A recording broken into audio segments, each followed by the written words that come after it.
password, it's Password Plus. Our guest star. The lovely co-star of ABC's Here We Go Again, Nita Talbot. And we'll be meeting her. Moi je me souviens, alors le sujet ça va être des tueurs dans les trucs de télé. Moi je me souviens d'une affaire où il y avait un pédophile qui avait fait une émission de... Un peu comme des chiffres et des lettres. C'était un peu uncanny, je me rappelle de ça. In our game number 2, and the other. Here's Bob.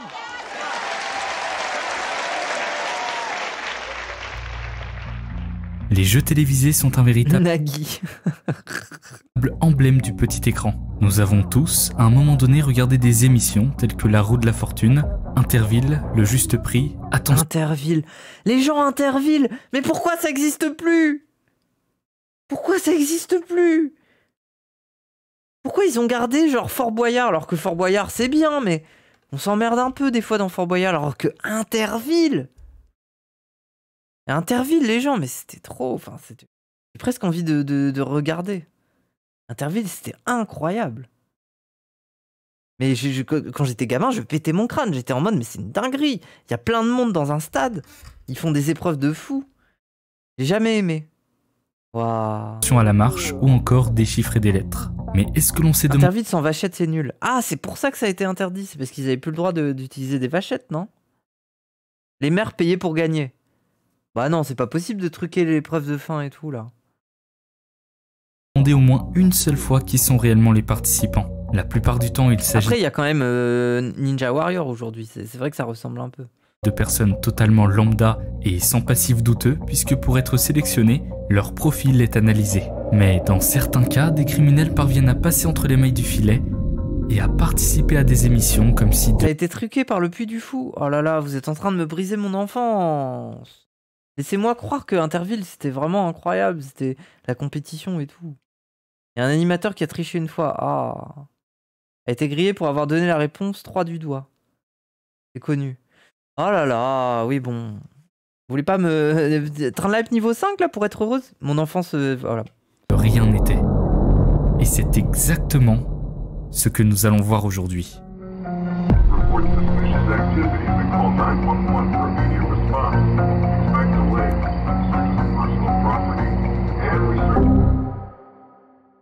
Oups, je crois que je me suis fait attaquer par un virus. Mais heureusement, grâce à Wonder Cherry Salaud! Salaud d'influenceur! Merci Lou... Merci Luna... Quoi? Merci Lunatech? Pour 3 mois d'avance. Ah, c'est pour ça que t'as rempli la barre d'un coup, je comprenais pas. Merci beaucoup.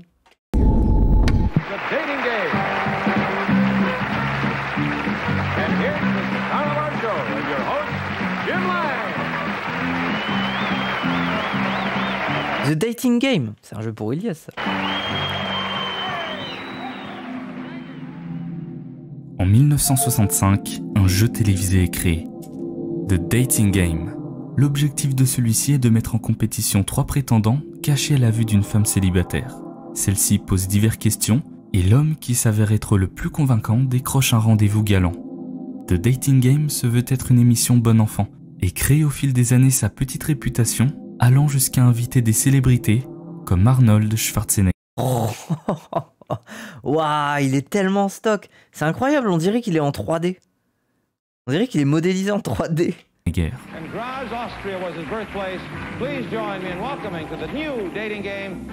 Ouais, les boobs, hein. Les man boobs, hein. Mais en 1978, il y a un problème. Nous sommes en pleine journée. Dans les locaux de l'émission, un épisode est en train de se dérouler. Thank you very much. Thank you. And welcome to the Dating Game. And we'll get right underway. It's time to meet our first 3 eligible bachelors for dating. Celui-ci met en exergue Cheryl Bradshaw, la femme célibataire, et 3 prétendants. Le problème, c'est que parmi eux se cache un tueur en série en pleine activité, Rodney James Alcala. Décrit comme un photographe passionné depuis son enfance, Rodney répond avec un grand sourire à toutes les questions de Cheryl. Déjà, j'aime pas ces expressions du visage. Si sur le moment ces interactions sont drôles pour le public, What's your best time? The best time is at night, nighttime. What are you Ah, trop bizarre, c'est Nia ou... called and what do you look like? I'm called the banana, and I look really good. Trop bizarre. Paraissent tout de suite plus dérangeantes lorsque l'on connaît son vrai visage. We're gonna have a great time together, Cheryl. Ah! Plus l'émission avance, plus on ressent une attirance réciproque entre Rodney et Cheryl, amenant cette dernière à désigner le gagnant comme étant Well, I like bananas, so I'll take one. Number one. That's your number one. All right. Ah, c'est la tête qu'il fait quand il tue là. Regardez ses yeux noirs. Ses yeux noirs. C'est les yeux qu'il fait quand il vous a mis des coups de couteau. Ah. Rodney, un tueur en série, décroche donc un rendez-vous en tête-à-tête avec Cheryl. Mais avant Attendez, il va la tuer? de savoir ce qu'il se passe ensuite, revenons dans le passé. Non. Un peu CSC là pour un tueur en série.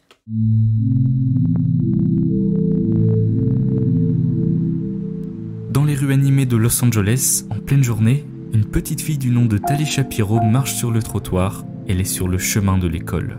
Parmi toutes les voitures qui circulent, il y en a une qui Oh non, c'est un pédou en plus. s'arrête à son niveau, une voiture beige. La vitre côté passager se baisse, laissant apparaître le visage d'un homme aux cheveux longs. Celui-ci demande à la petite fille si elle a besoin d'être accompagnée, mais celle-ci se rappelle de ce qui lui a été enseigné par ses parents. Ne jamais accepter la proposition d'un inconnu. L'homme insiste et Moi, je trouve que le morceau Julien de Damso est l'un des morceaux les plus parlants sur notre société. Sur la manière dont on peut s'enfondre et croire soi-même à sa propre identité, alors qu'on a dit dans le... prétend connaître ses parents. Cette fois-ci, Shapiro accepte et monte dans la voiture. À ce moment précis, un homme aperçoit la scène et comprend instantanément qu'il s'agit d'un enlèvement. La police est appelée. Au lieu de l'emmener à l'école, l'homme, qui n'est autre que Rodney Alcala, emmène sa proie à son appartement pour, selon lui montrer une photo. Quoi ? Quelques dizaines de minutes plus tard, la police retrouve la voiture beige décrite par le témoin, garée près d'un appartement. Merci pour le sub offert à Kaedin, merci beaucoup. En entrant prudemment à l'intérieur, ils y découvrent la petite fille. Elle a été abusée et battue à coups de barre de fer. Elle est en vie, mais restera dans le coma pendant plus d'un mois. Après cet événement, il déménage à l'autre Barre de fer. bout des États-Unis, à New York, là où il change d'identité. Il se fait appeler John Burger. Il a une barbe, il se fait appeler Calivision. 3 ans après le premier fait, il obtient un poste de conseiller dans un camp artistique pour enfants du New Hampshire. Si ses interactions avec les enfants du camp restent floues, il étrangle, abuse et assassine une femme de 23 ans à son domicile. À ce moment-là, Alcala est toujours activement recherché par la police à cause de la première agression. Il est d'ailleurs ajouté à la liste des 10 fugitifs les plus recherchés des États-Unis. Son visage est placardé de partout, amenant des enfants du camp où il travaille à le reconnaître. Dénoncé au FBI, il est arrêté et extradé en Californie. Shapiro doit témoigner contre son agresseur. Malheureusement, la chance est du côté de Rodney, puisque les parents de la petite fille refusent Elle est toujours vivante. qu'elle participe au procès Elle a été battue à coups de barre de fer, mais elle est pas morte. et déménage au Mexique pour débuter une nouvelle vie. Le problème, c'est que cette non-implication va être très bénéfique pour le criminel, puisque sans le principal témoin, les autorités ne peuvent pas l'accuser de viol et de tentative de meurtre. Alcala est uniquement reconnu coupable d'attouchement sur mineur, ce qui le condamne à seulement 3 ans de prison.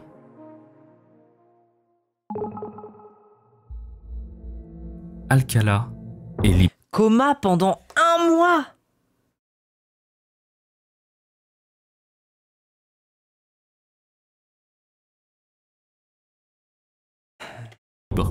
Mais il lui faut pas moins de 2 mois pour récidiver.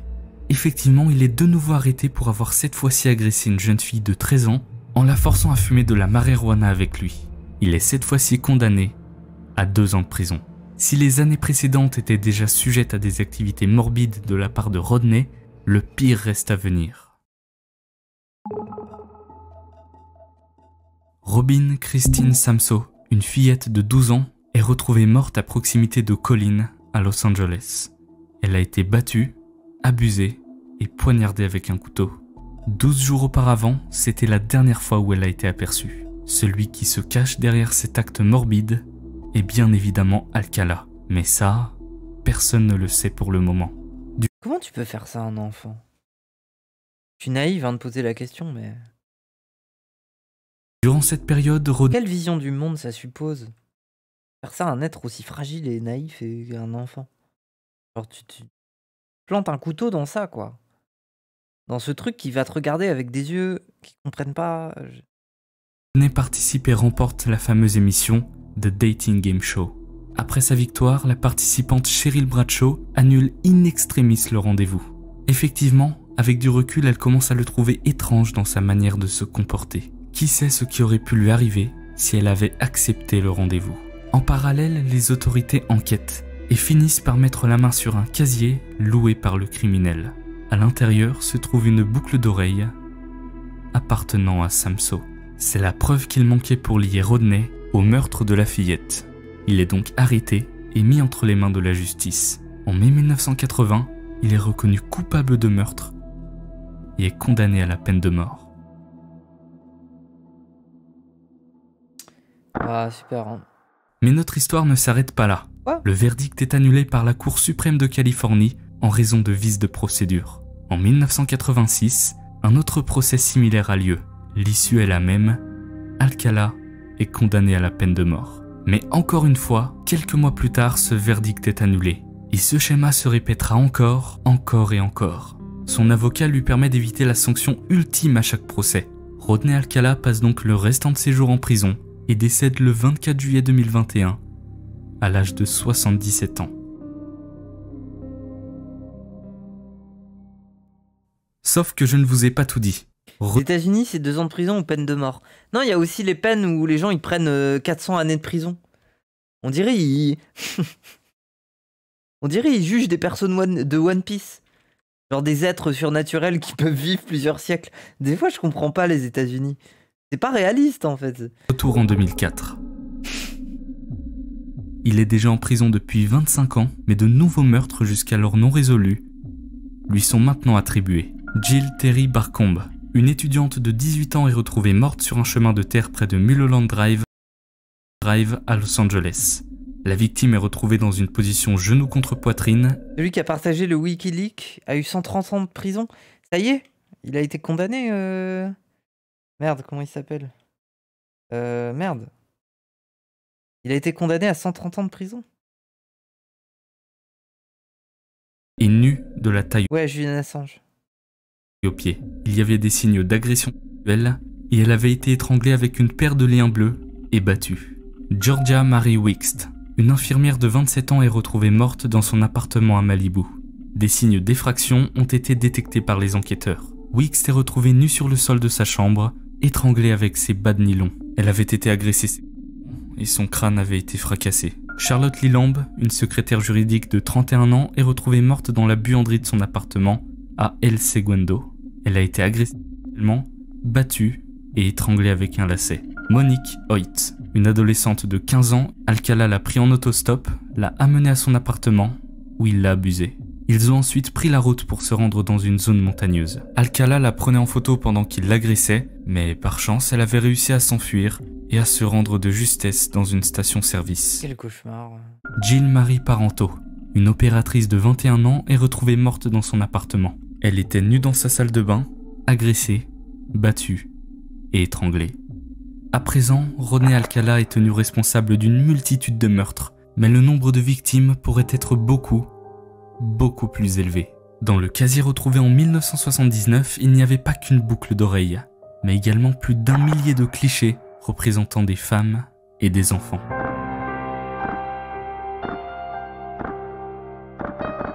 Je comprends pas l'intérêt pour ce genre d'histoire. En fait, moi... Comment dire? L'intérêt pour ce genre d'histoire. Je sais pas, ça pose des questions sur l'humain, sur l'être humain, je sais pas. Faut pas tomber dans la fascination, quoi, mais...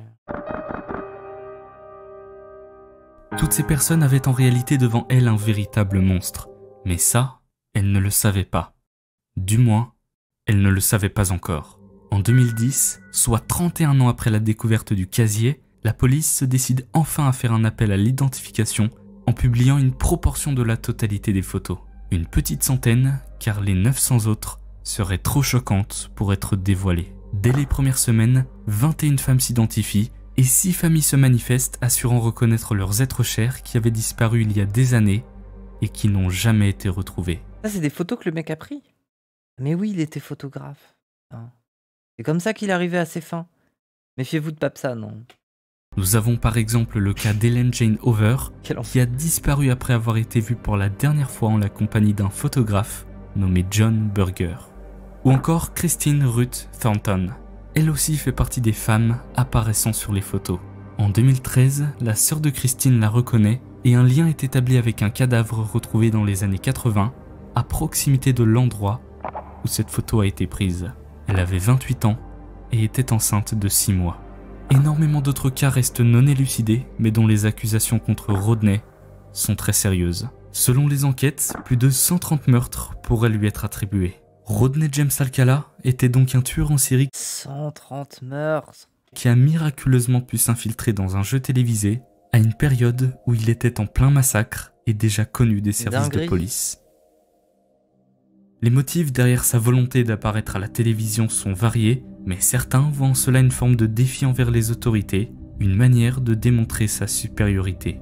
Un cas similaire, c'est celui de François Vérove, dit Le Grêlé, un tueur en série français ayant agi entre les années 80 Pourquoi Le Grêlé? Parce qu'il a de l'acné?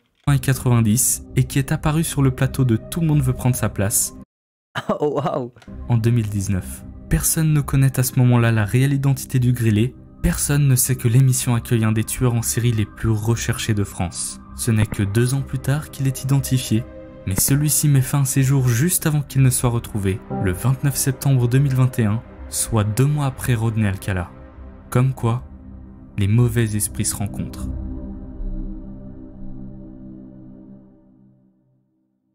Le tueur chez Nagui. Putain, c'est pour ça Nagui l'a invité.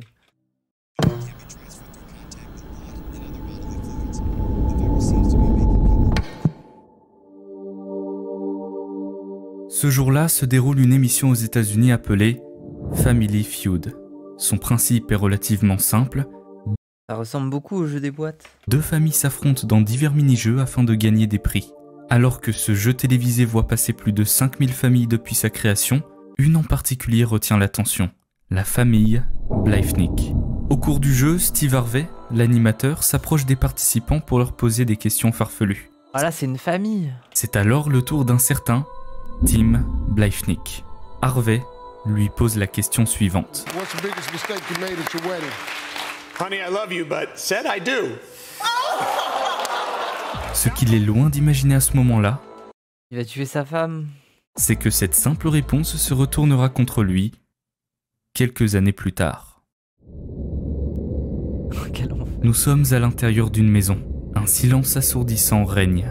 L'atmosphère est lourde et oppressante. Il n'y a aucun signe de vie. Les propriétaires seraient-ils simplement absents? Malheureusement, la raison n'est pas si anodine, puisque dans la chambre réside un corps inerte, gisant dans son propre sang. Reconnais, il y a des images qui sont utilisées dans Mandela Catalogue. Il y a quelques minutes, un intrus s'est introduit par une fenêtre, à l'aide d'un pied de biche. Il s'est dirigé vers la porte de la chambre et a donné un violent coup de pied pour l'ouvrir. L'assassin s'est ensuite avancé vers la victime, lui a retiré son téléphone des mains, puisqu'elle tentait tant bien que mal d'appeler la police. Il a pointé un pistolet sur elle tout en plaçant des sacs plastiques au bout pour étouffer le bruit et a fait feu 14 fois. Ok. La victime s'appelle Becky Blaifnik. Lorsqu'elle est découverte, les suspicions... Putain, ça me fait penser à la vidéo là. Récemment, il y avait eu cette vidéo horrible. Après, on voit pas la scène, c'est normal, mais vous avez une espèce de un vieux redneck américain qui sort avec son fusil et il y a sa femme dans le jardin. Et sa femme, elle filme, elle est en mode tu t'apprêtes vraiment à faire ça? Et lui, il a dit bah ouais, je vais te tuer. Et voilà. Et la vidéo se coupe. Enfin, on n'a pas la suite, mais. Ah, et après, il la tue vraiment, quoi. Se tourne automatiquement vers son mari, Tim Blaifnik, ou plutôt vers ce qui allait être son futur ex-mari, puisqu'ils étaient en instance de divorce. Il tue qui? Il tue la femme qui filme. Et alors, pourquoi son mari est-il le premier suspect de cette affaire? Parce qu'il a simplement prononcé une phrase remettant en cause son mariage quelques années auparavant? Eh bien, pas seulement. Durant l'enquête, la police trouvera de multiples preuves incriminant le candidat de Family Feud. Premièrement, après avoir analysé les caméras de surveillance du quartier, un homme sur un vélo est observé en direction de la maison de Becky juste avant le meurtre, et dans la direction opposée, juste après celui-ci. La pénombre empêche de discerner On voit rien. correctement la personne sur ce vélo, mais les enquêteurs parviennent tout de même à relever un détail intéressant. Le vélo ne semble pas posséder de réflecteurs sur les roues, et en fouillant les alentours, ils finissent par découvrir un vélo bleu abandonné près d'un arbre, également dépourvu de réflecteurs. Mais à ce stade, rien n'indique avec certitude que ce vélo est lié à l'individu en question. Faisons un tour du côté de la famille de Becky. Sa sœur, Sarah, désigne instantanément Tim comme le responsable du drame. Un an avant le meurtre, Becky lui avait envoyé un message inquiétant. « Si quelque chose m'arrive, assurez-vous que la première personne à qui l'on s'intéresse est Tim, car c'est lui qui me fera quelque chose. Je mets par écrit que j'ai peur qu'il me fasse du mal, qu'il s'en prenne à moi, ou qu'il essaye de me faire quelque chose qui m'éloigne des enfants, ou que les enfants s'éloignent de moi. Il a déjà menti à plusieurs reprises pour se présenter comme la victime, et moi comme l'agresseur, alors que c'est tout le contraire. Non, je n'ai pas envoyé ce message à maman ou à papa, car je ne veux pas qu'ils s'inquiètent. » Ce simple message constitue un motif suffisant pour que la police lance une perquisition au domicile de Tim. Et ce qu'ils y trouveront là-bas ne fera que confirmer les accusations portées contre lui. Dans la demeure, les autorités trouvent des sacs en plastique Aldi, identiques à ceux retrouvés au domicile de Becky, ainsi qu'un pied de biche, des balles de 9 mm concordant avec les douilles trouvées sur la scène de crime, et 2 autres éléments d'une importance capitale. Le premier, c'est son historique de navigation. Tim a fait d'étranges recherches comme comment ouvrir une porte avec un pied de biche, comment Oh là là, mais waouh. Comment fabriquer un silencieux de pistolet artisanal et comment nettoyer ses mains Golemont, hein. de la poudre à canon. Et le deuxième élément se trouve dans son téléphone portable. Les enquêteurs le fouillent et analysent son compte Facebook. Et en plus, le truc qui me fascine, c'est pourquoi ils utilisent pas Tor. Pourquoi ils utilisent pas genre des trucs où c'est pas traçable. Celui-ci ne porte pas son nom, mais celui d'un certain John Smith, sur lequel est mis en vente un vélo bleu, très ressemblant à celui retrouvé dans la nature. Le 13 mars 2023, un peu plus de 2 semaines après la mort de sa femme, c'est un requin, ah ouais, c'est vrai. Tim est en état d'arrestation. Il nie cependant son implication Putain, mais ils ont tous les cheveux longs là. Dans ce meurtre en 10 ans, l'idée d'assassiner quelqu'un et à fortiori la mère de mes enfants ne fait pas partie de mon identité. Forte de nombreuses preuves contre lui, cela ne convainc pas la justice, qui prononce son verdict le 23 mai 2023. Tim est condamné à la prison à vie. Cette fameuse blague qu'il a prononcée quelques années auparavant, qu'elle ait été prononcée en ayant une idée en tête ou non, restera à jamais un sombre chapitre de l'histoire de la télévision.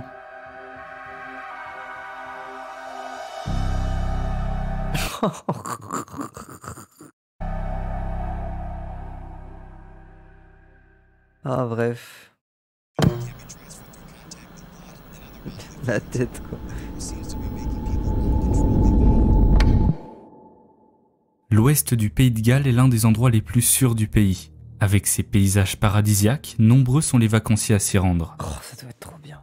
Ce jour-là, Peter et Gwenda Dixon en font partie. Moi, en Europe, s'il y a des coins où je veux aller, j'aimerais bien aller en Italie du Sud. Les paysages ont l'air magnifiques et tout. Et dans ces coins-là aussi, en Angleterre, là, pour aller boire du whisky. Oh, pour aller boire du whisky. Tu fais la tournée de tous les endroits où ça fait du whisky, complètement bourré, et tu traverses des paysages magnifiques comme ça, c'est incroyable. Le couple d'une 50aine d'années se promène le long d'un sentier, sous le soleil éclatant et sous la brise marine. En bref, leur journée semble se dérouler à merveille. Pourtant, plus personne ne les reverra en vie. Leurs cadavres seront retrouvés quelque temps plus tard ligotés le long du chemin. La personne qui se cache derrière cette horreur, c'est un homme du nom de John William Cooper. C'est Bob Ross. Et c'est loin d'être son seul massacre. Alors qu'un criminel ferait tout pour se faire discret, 3 semaines plus tôt, il participait à un jeu télévisé. Hampshire. It's right, sir, for £140.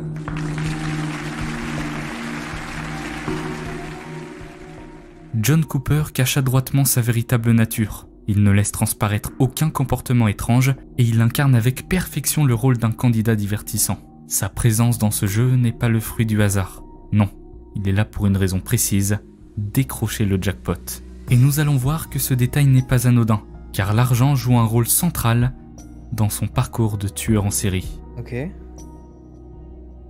11 ans auparavant, il participe et gagne un jeu concours dans le journal, consistant à localiser un ballon de foot retiré d'une photo.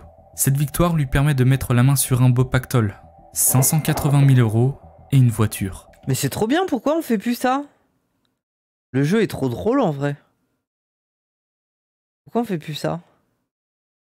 Alors qu'un gagnant raisonnable aurait C'est sécurisé incroyable comme jeu. Tu dois retrouver où le ballon se trouve. cet argent, John a d'autres projets en tête. Ce magot Il y a internet maintenant. Ah putain, c'est vrai que tu peux voir l'extrait du match et tout. révélera être un cadeau empoisonné, car au lieu de le préserver, il succombe à ses propres démons. L'alcool et le jeu deviennent ses compagnons constants, et il dilapide rapidement sa fortune dans des plaisirs futiles. La richesse qui lui avait tant souri s'évapore, le précipitant dans un gouffre financier. C'est ici qu'il se met à commettre des vols, des agressions et des assassinats. John Cooper s'approche d'une maison, armé, avec un plan en tête. Assurer l'absence de l'homme du couple pour faciliter le cambriolage. Le plan se déroule comme prévu. Il pénètre par effraction, trouve Hélène et la ligote, puis commence à dérober des objets. Cependant, de manière inattendue, le mari rentre plus tôt que prévu, provoquant un véritable désastre. Par panique, John pointe son arme sur la tête de l'homme et tire. Avant de s'enfuir, il déclenche un incendie pour effacer toute trace de son passage. John William Cooper vient de commettre ses premiers meurtres. Suite à l'intervention des pompiers, les autorités entreprennent une enquête de voisinage. John, qui habite à quelques rues seulement, est interrogé mais parvient à détourner les soupçons des enquêteurs. Après plusieurs années, son nouveau crime de la part de John, seulement 3 semaines après son apparition à la télé. Ouais, c'est pas un tueur qui prend du plaisir spécifiquement à tuer. Ou alors c'est le parcours de quelqu'un qui est en mode bon bah je l'ai fait une fois, je m'en bats les couilles de le refaire, je sais pas. Télévision, il décide de franchir à nouveau le pas. Il enfile une cagoule, s'équipe d'un fusil à canon scié et part à la chasse. Il se rend dans un endroit calme où il sait qu'il y a peu de passages. Un sentier côtier à Little Haven. Tapi dans l'ombre, il attend ses prochaines victimes qui ne sont autres que les 2 touristes, Peter et Gwenda Dixon. Sans le savoir, il se rapproche peu à peu de John. Arrivé à sa portée, celui-ci les surprend et les menace avec son arme avant de les ligoter. Pris de panique, l'homme demande ce que veut l'agresseur et John exige sa carte bancaire ainsi que son code. Peter Tout ça pour une carte bancaire. obtempère, fournissant tout ce que le Il est ravisseur pas très malin. Hein. demande. Mais cela ne suffit pas à ce dernier, qui abat les 2 victimes à bout portant.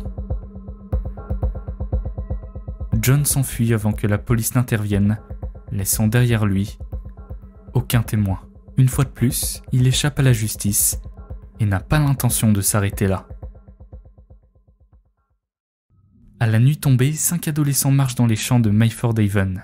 Au loin, ils aperçoivent une personne se diriger vers eux avec une lampe torche. La lumière les empêche de voir correctement son apparence, mais à mesure qu'ils se rapprochent, ils discernent un homme cagoulé, vêtu de sombres habits, tenant fermement un fusil de chasse dans l'autre main. Alors qu'il est trop tard pour s'enfuir, il les prend en joue, les dépouille de leurs biens financiers et inflige des violences aux filles du groupe.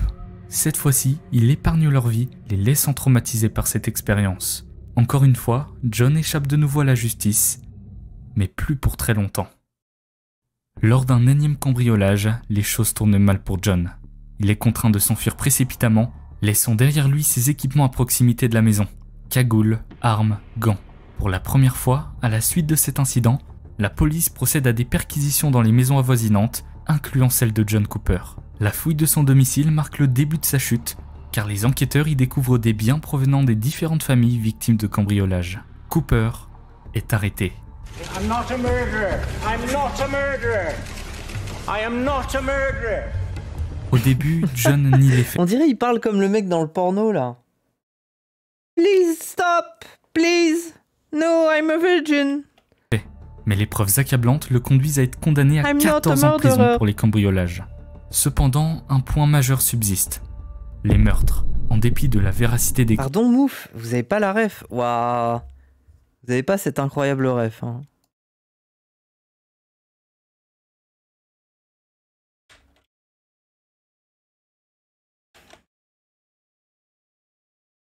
Vous avez pas cette ref? No. No, don't do it. No. No, don't do it. No. No. No. Don't do it.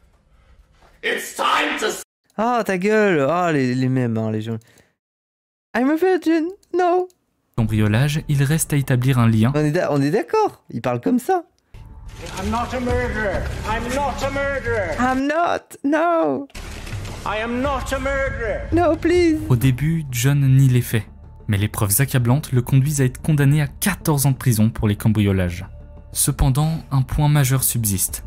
Les meurtres. En dépit de la véracité des cambriolages, il reste à établir un lien avec les homicides.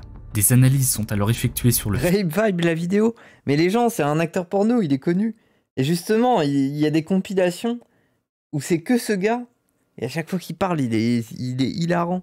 Il parle toujours avec un accent bizarre. Et des fois, il y a des pornos. Moi, j'ai jamais été voir les pornos, je m'en fous. Mais il y a des scènes où, avec la même voix, il est en train de dire suck, suce sa bite, suck his dick now, suck his dick, you gonna suck his dick now. Fusil, mais celles-ci ne permettent pas de prouver que John a commis des meurtres avec. À la fin de sa peine, Cooper est libéré. Pour autant, les autorités sont persuadées qu'il se cache beaucoup plus derrière son cas. À ce stade, ils le considèrent comme le suspect de 4 meurtres et d'une agression Merci Yolem. sexuelle. Malheureusement, il manque de preuves pour étayer ces accusations. Mais en 2009, ils finissent par trouver une tache de sang sur l'un. Historique navigation de Moufette, c'est un lore.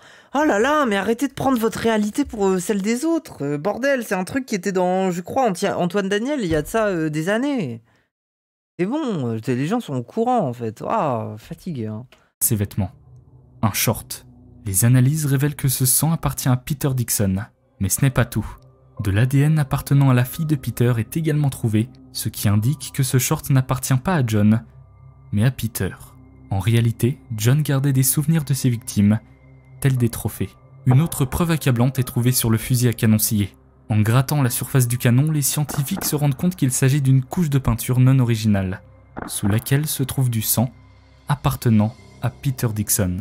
Enfin, la vérité éclate. John Cooper n'est pas seulement un cambrioleur, mais aussi un tueur en série. En mai 2009, la police le surprend en pleine rue et l'arrête une seconde fois. Cette fois-ci, pour meurtre. No, please don't, no. Lors de l'interrogatoire, il admet que le short qui a été retrouvé lui appartient. À ce moment-là, il ne le sait pas Le encore, chat de la nuit, selon Dany, on est tous plus ornis. Oh. mais il vient de se tirer une balle dans le pied. Car en reconnaissant que ce short lui appartient, il implique sa présence sur une scène de crime. Ce short devient ainsi la clé, révélant toutes les horreurs que John a commises. Des analyses approfondies révèlent des fibres provenant de divers vêtements et sous-vêtements, notamment ceux des adolescentes qu'il a agressées. De plus, les poches du short contiennent des fibres appartenant aux chaussettes de Richard Thomas, le mari dont la maison a été incendiée. C'est ainsi que nous connaissons aujourd'hui toutes ces horreurs. John tente le tout pour le tout et rejette la faute sur son fils en prétendant qu'il avait l'habitude de porter ses vêtements, mais cette tentative... Ah, mais quelle enflure. Waouh, le mec, il voulait jeter son fils sous le bus. ne convainc C'est mon fils. No, absolument please, pas no. les autorités. Encore aujourd'hui, il est difficile de comprendre la psychologie de John. Putain, t'imagines, tu mets un enfant au monde pour le livrer aux flics pour nombreux meurtres, là. Bien qu'il ait été diagnostiqué psychopathe, en venir à tuer des personnes innocentes pour quelques dollars, c'est tout simplement incompréhensible, répugnant et inconcevable. Encore une fois, son apparition à la télévision semble être motivée par l'ego. Il trouvait cela sûrement trop simple d'agir dans l'impunité la plus totale. Il lui fallait de l'adrénaline. Oui, oui. Après, juste, peut-être il voulait faire un jeu télévisé, hein.